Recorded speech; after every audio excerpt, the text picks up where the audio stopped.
और कांगड़ा चंबा लोकसभा क्षेत्र के प्रभारी त्रिलोक कपूर जी, जो आप लोगों से इंटरेक्ट होंगे। हमारे बीच में हमारे इस कांगड़ा चंबा पार्लियामेंट्री के सह प्रभारी केसीसी बैंक के चेयरमैन राजीव भार्गव जी भी हैं।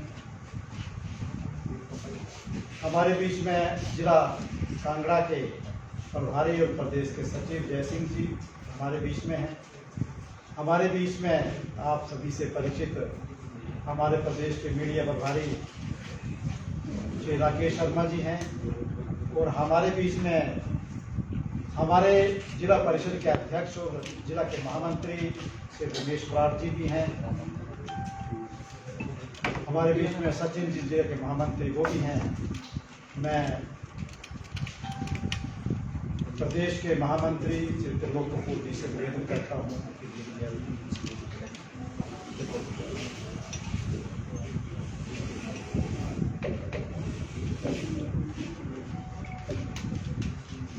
नमस्कार। आज की इस प्रेस वार्ता में आप सभी का अभिनंदन और स्वागत।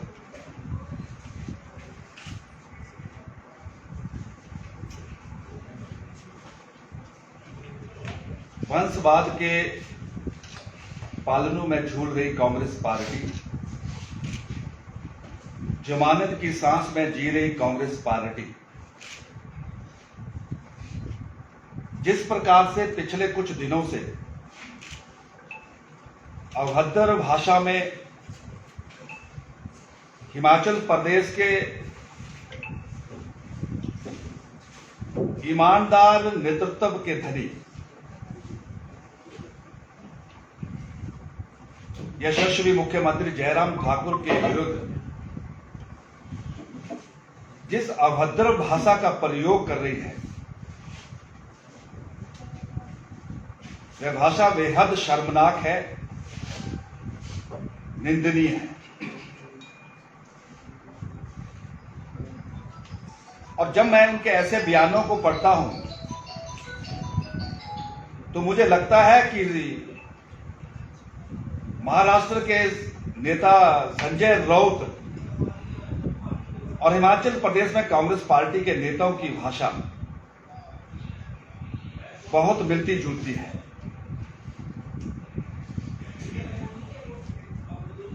और उसका परिणाम भी वही होगा जो संजय राउत और उनकी पार्टी का महाराष्ट्र में हुआ है, और वही हाल यहां पर हिमाचल प्रदेश में कांग्रेस पार्टी का होगा। मैं समझ सकता हूं कि कांग्रेस जिस अभद्र भाषा का प्रयोग कर रही है, उसको हिमाचल प्रदेश जैसा देवी देवता का प्रदेश पसंद नहीं करता है। और निश्चित तौर पर इस प्रकार की उनकी एक ये बौखलाहट है।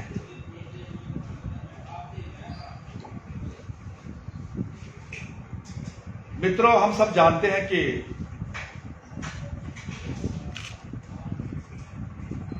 हिंदुस्तान का एक ऐसा राज्य उत्तर प्रदेश है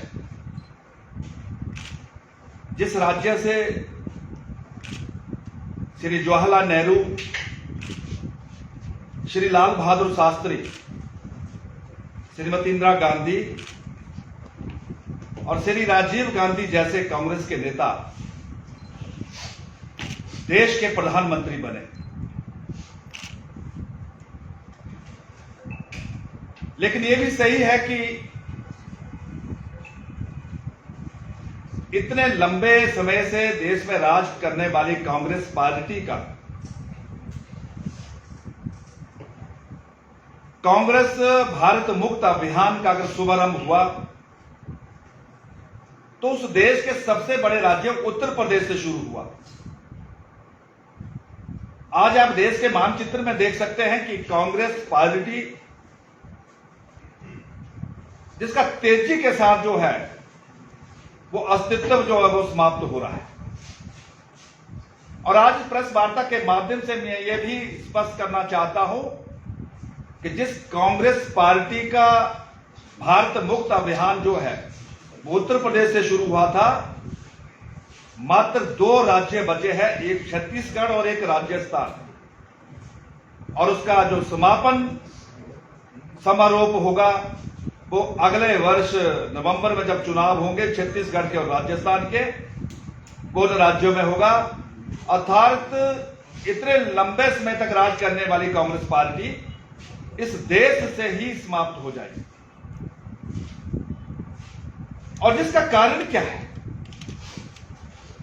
इसका कारण यही है कि कांग्रेस पार्टी एक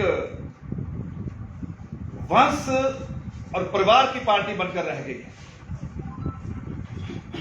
और मुझे फख्र है कि आज भारतीय जनता पार्टी विश्व की सबसे बड़ी लोकतांत्रिक पार्टी, जिसने हर पड़ाव पर, हर पहलू से हर कार्यकर्ता को अपनी योग्यता के आधार पर आगे बढ़ने का अवसर दिया है, वो हम सबके ध्यान में है।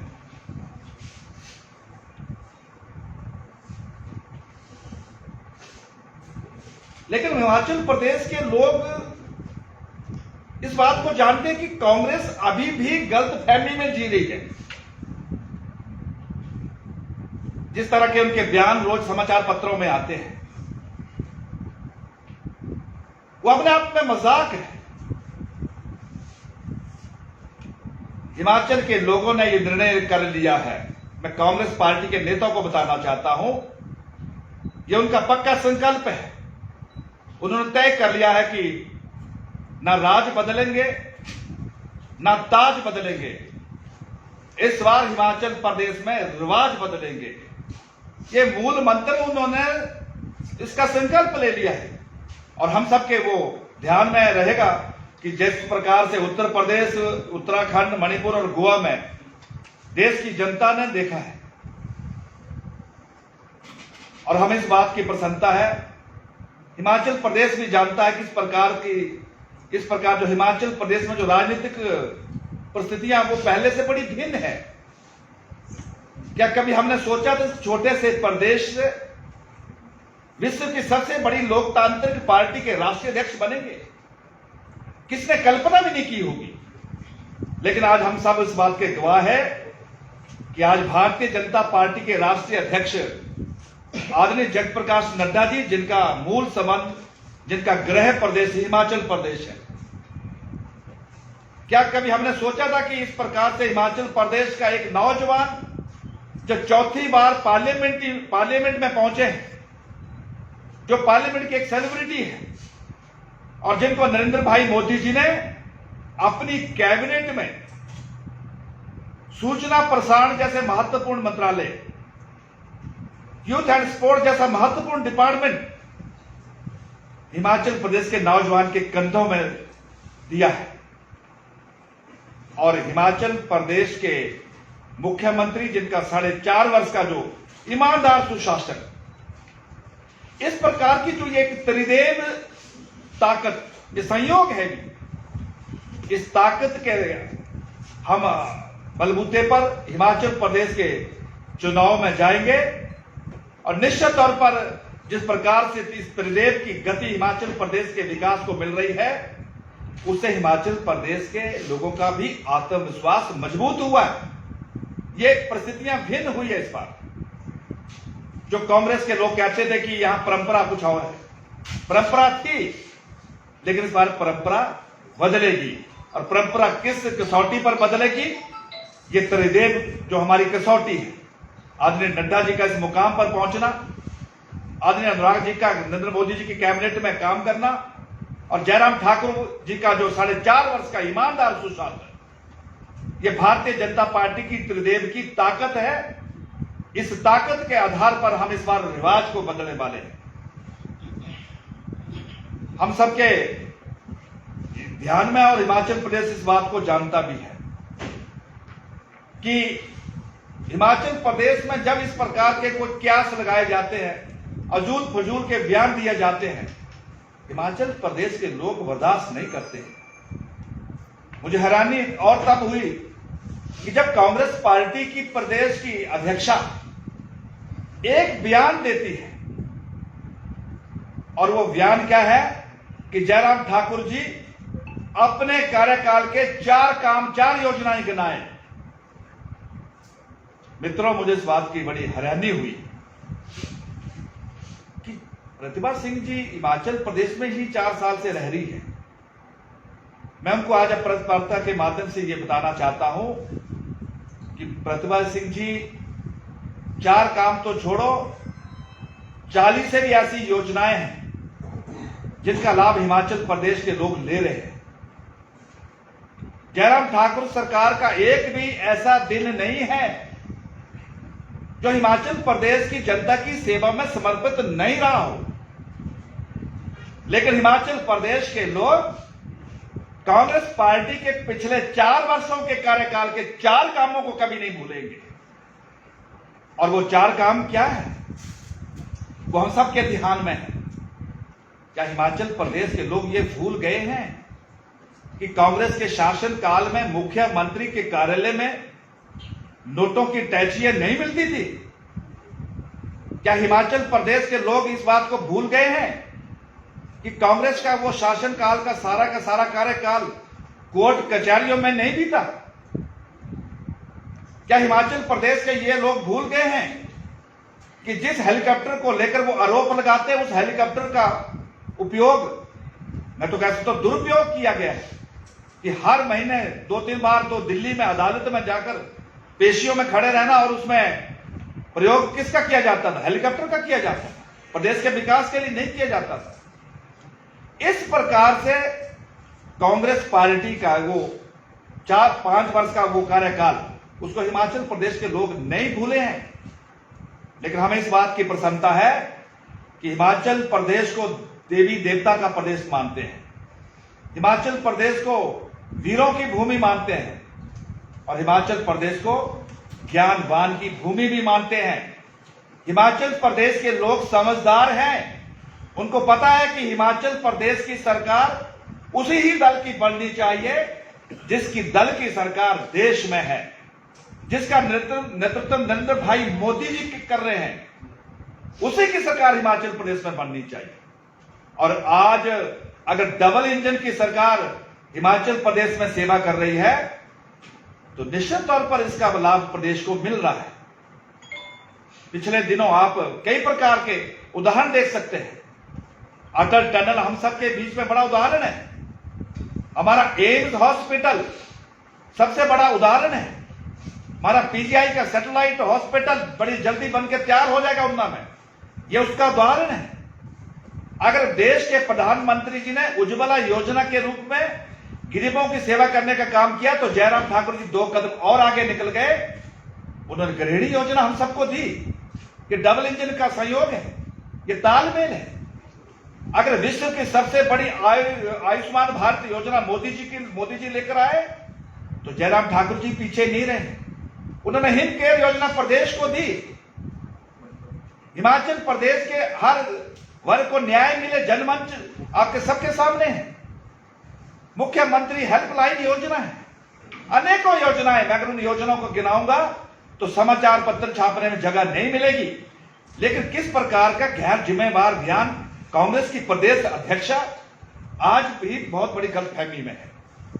और मुझे इस बात का फख्र है कि पिछले इन 4.5 वर्षों के अंदर जिस कांग्रेस पार्टी को हिमाचल प्रदेश में हर दिन भ्रष्टाचार से जूझना पड़ता था, कोई ना कोई आरोप लगता था, मेरी सरकार पर, मेरे नेता पर, किसी भी नेता पर यह दाग नहीं लगा है। मैं अपने हिमाचल प्रदेश के यशस्वी मुख्यमंत्री जयराम ठाकुर को बधाई देना चाहता हूं। और जब हम चुनाव के उस मुपड़ाव में जाएंगे तो मेरा कार्यकर्ता नजर झुकाकर नहीं, नजर से नजर मिलाकर बात करेगा कि मेरी सरकार ने यह काम करके दिए हैं। तो इस तरह का जो विषय थे, मैंने महसूस किया कि आप सबके ध्यान में लाऊं। इन्हीं विषयों को लेकर मुझे आपसे चर्चा करनी थी। आपके मन में कोई सवाल है तो आप प्रश्न कर सकते हैं। त्रिलोकी, अगर आपने 4 साल के सरकार के कार्यकाल इतना अच्छा था तो 4 साल के बाद 4 सीट पर बुरी तरीके से आगे की वजह क्या थी? जनता का अपना डिसीजन या पार्टी की बहुत बड़ी कमजोरी जो सही में शासन नहीं कर पाई, सुविधा मुहैया नहीं करा पाई?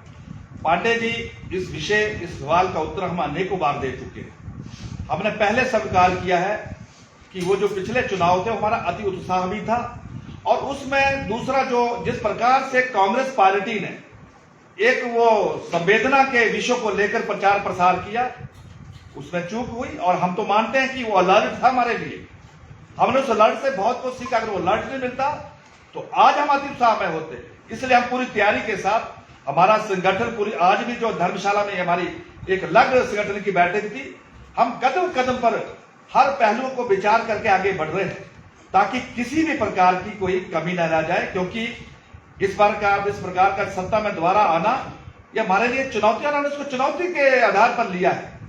और हमने कहा है कि गुजरात, छत्तीसगढ़, मध्य प्रदेश की तर्ज पर जो पिछले दिनों में जो राज्यों में चुनाव हुए हैं, जिसमें छत्तीसगढ़, जिसमें उत्तर प्रदेश खड़ा हुआ है, गोवा और उत्तरांचल खड़ा हुआ है, मणिपुर खड़ा हुआ है, उसी तर्ज पर हिमाचल प्रदेश भी खड़ा होगा।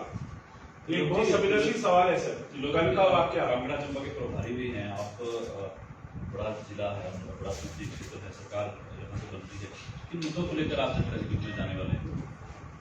पवन जी, जो पिछले 4.5 वर्षों में मेरी डबल इंजन की सरकार ने मिलकर हिमाचल प्रदेश के विकास को आगे बढ़ाया है, विपरीत परिस्थितियों के बावजूद हमारे पास एक लंबी सूची है, और हमने विशेष वर्ग के लिए नहीं बल्कि सभी वर्गों के लिए एक समान, उसमें अनेक पहलू है, चाहे हमारा महिला वर्ग है, चाहे हमारा युवा वर्ग है, चाहे हमारा किसान है, चाहे हमारा आदिवासी है, चाहे हमारा अनुसूचित जाति वर्ग है, सभी वर्गों के लिए जो मेरी सरकार ने जो योजनाएं दी है, उनके लिए जो काम किया, वो हमारे विकास के जो मंत्र है, वो जनता के बीच में जाने के लिए हमारे सूत्र है।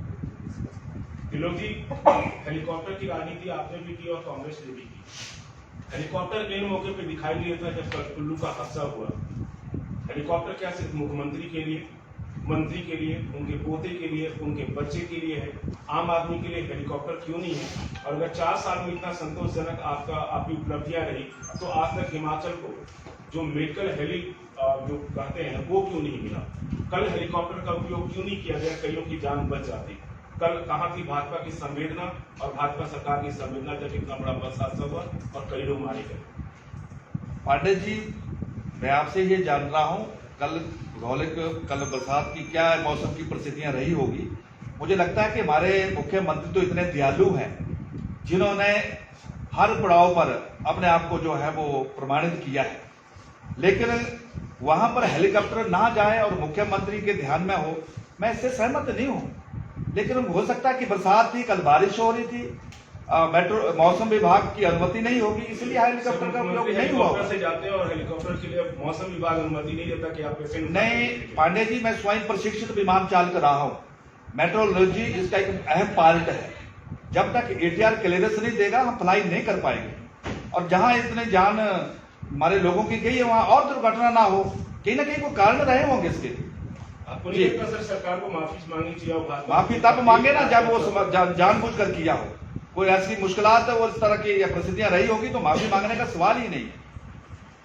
जी त्रिलोक जी, आप कह रहे हैं जैसे प्रतिभा सिंह की बयानबाजी पे बात करी, नेता प्रतिपक्ष की बयानबाजी पे बात की, अभी कुछ दिन पहले सतपाल सिंह सत्ती जो आपके पूर्व अध्यक्ष हैं, उन्होंने भी कहा कि जमीन पे गाड़ देंगे। तो क्या इस प्रकार की बयानबाजी करना उचित है? ऐसा है कि जिस भाषा में वो बात करेंगे उसी भाषा में उनको उत्तर मिलेगा। उन्होंने तो किसी भाषा का प्रयोग, वो तो वहाँ पे जो विरोध है वो विरोध तो कर ही सकते हैं। मिलन जी, वो लगातार आप हमारे और उनके वीडियो चेक करें, वो किस भाषा में बात कर रहे हैं, किस प्रकार से उन्होंने मुख्यमंत्री जैसे हमारा जो एक सामान्य सर्वोच्च पद होता प्रदेश का कि मकान खाली करें, उन्होंने क्या कुछ नहीं कहा है। और मैंने ये कहा है आज इस प्रकार की जो भाषा है, ये संजय राउत भी वो व्यक्त करते हैं। क्या हश्र हुआ उनका, और वही हाल इनका होगा। हमारे मुख्यमंत्री बिल्कुल संयम से बात करते हैं। हमारे मुख्यमंत्री जी ने कभी कोई ऐसा अपशब्द किसी के लिए कहा हो उनको दुख हुआ हो। आप सबका बहुत बहुत धन्यवाद। नमस्कार।